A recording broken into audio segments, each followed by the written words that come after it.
Welcome back, Rankers. Well, as you know, last Wednesday I went and saw David Meerman Scott in Melbourne, and in a few seconds I'm going to show you the interview I did with him. But just quickly, this week Google has rolled out its algorithm update called Panda to the rest of the English-speaking world. So if you have had rankings adversely or positively affected by this update, I'd love to hear about it because I'm doing a show about it next week, and we're already seeing some things in Webmaster Tools and also in the SERPs. But here's the David Meerman Scott interview. Thanks very much. Welcome back, Rankers. Sitting here with David Meerman. Rankers. You never heard that before? You don't watch my video blog?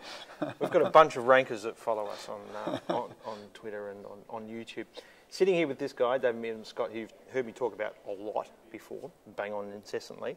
Welcome to Melbourne again. Thank you. It's great to be here, Jim. Now, Thanks for all your help and support. That's all right. You are ranking for me, you know. Yes, I know. #1 marketing speaker. Just if you're an SEO company, leave that phrase alone, all right? It's a bit of a showcase phrase. Just leave it alone.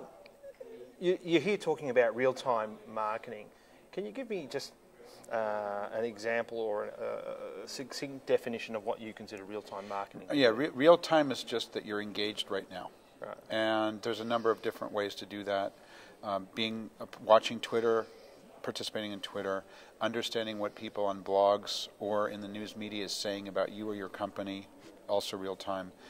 Also, interestingly, taking advantage of something that's happening in the wider world to your advantage. So, for example, I just met the gentleman who works at Oakley Sunglasses for Australia and New Zealand, and when the Chilean miners were coming out of their hole, they needed to protect their eyes, and Oakley gave them sunglasses, and 1 billion people in the world, 1 billion, saw those sunglasses. Yeah. So that's real time. That's a pretty incredible story.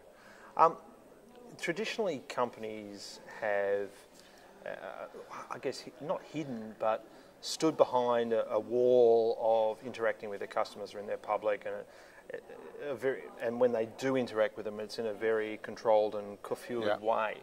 How does an old organisation go from that sort of mindset to what you call a real-time mindset? I think we're going through a revolution in the way people communicate. There's no question about it. It's the same revolution I imagine happened in the 1890s when the telephone was invented. Yeah. It's the same revolution I went through in 1984 when PCs first started to appear at companies, and the same thing happened a couple of years later with email. Yeah. My first email address was 1989, and then the web in 1995. In every one of those cases, and I don't know about the telephone, I wasn't around. But in the other cases I date myself. I remember 1984 when I was my first job. You can precisely tell how old I am by my 50th birthday last week. Well, congratulations. So thank you. I feel great. Yeah. I don't feel like I'm 50. And you weren't at home for it. I don't feel like 50. So, no, I was home. It was just before I left. But the point is that whenever there's one of these revolutions, companies push back because they're fearful of the new technology. It doesn't matter if the new technology is email or the public internet or personal computers. You know, the people in the company I worked for said, we're not going to allow personal computers here because we can't be responsible for what happens on them. Right. Well, I don't know how many companies say that today. Yeah. So I think what organizations need to do is say, gosh, this is the new way people are communicating. Yeah. They're communicating on Facebook. They're communicating on blogs. Yeah. There's 700 million people in the world on Facebook. Right. What that means is that your customers are on Facebook, your employees are on Facebook, your partners are on Facebook, the media is on Facebook, as well as Twitter and all these other places. And to be successful, you need to figure out how you're going to get on there too. You talk a lot about how mainstream media will pick up on a story often after it's been tweeted out or if it's been blogged about. We talk a lot about using social media, and I've had this discussions with other people about, mainstream media is dying, look at newspapers. But when something still hits mainstream media, we still see a spike that's reflected in offline activity. Yeah. So what's the correlation there? Well, what I see again and again and again is mainstream media is looking for stories. Yeah. They used to rely exclusively on I shouldn't say exclusively, but for a lot, on public relations agencies to feed them story ideas. Okay. Public relations agencies had a great reason to be, because they would find companies doing interesting things and tell stories that to the journalists that then they would cover. That relationship that the public relations agencies have had is breaking down a little bit, because now those journalists can go direct. Right. They can hear about the stories by going to the company website, or by watching the Twitter stream and see what people are saying, or by looking at blogs. So what journalists increasingly are doing is finding what people are talking about in social media, on Twitter and on blogs and whatnot. What's the hottest video? And that's what they want to write stories about. And that's not to say that the public relations industry is going to go away. It's not. They still have a future. But it's going to be much more around helping their clients create content, and less about just being a marriage broker for their clients. Well, on that concept of marriage brokers, I mean, we saw in the early days of the web, the travel industry get turned upside down, because travel agents, people could go direct to airlines, they could go direct to booking. Yeah, it's happening in real estate now too. It's happening in real estate. It's happening in my business. Speakers bureaus. Right. Okay. You know, people in my business used to get booked by speakers bureaus all the time. Well, and I still do, but almost everything I do now comes direct. Right. And that's why I need to be ranked high for the of course, phrase marketing speaker. Backlinks appreciated. So and you use the example also of the Grateful Dead. I mean, isn't the music industry or the record labels, aren't they essentially brokers, marriage agents between the artist and their fan base? Well, actually, the record labels have another purpose.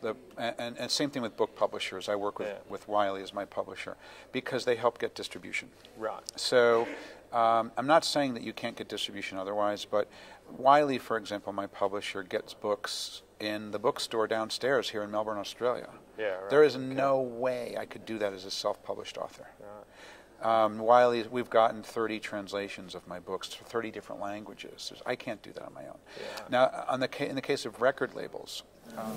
Okay, in the spirit of real time, our battery just died, and so Byron has offered to record the rest of this on his HD iPhone, which ironically is better quality than my $6,000 camera piece of junk on the floor. So David, we were just talking about the record labels and how they provide a different service as an agency, if you like, and distribution. Right. Yeah. I mean, you just take a look at what that third party can provide. In the case of record labels and book publishers, they provide a bunch of different support that might be valuable for a band or a writer. In my case, I like that. You don't have to. In the case of public relations agencies, they've got a Rolodex. They know journalists. What I hope that public relations agencies will begin to develop an incredible skill set around, but there's not that much evidence that many of them have done so, is actually creating content. Right. What I believe companies need to do is create the content, YouTube videos, blogs, ebooks, white papers, photos, all this wonderful stuff that then the journalists will want to write about, as opposed to just creating press releases and pitches. Right.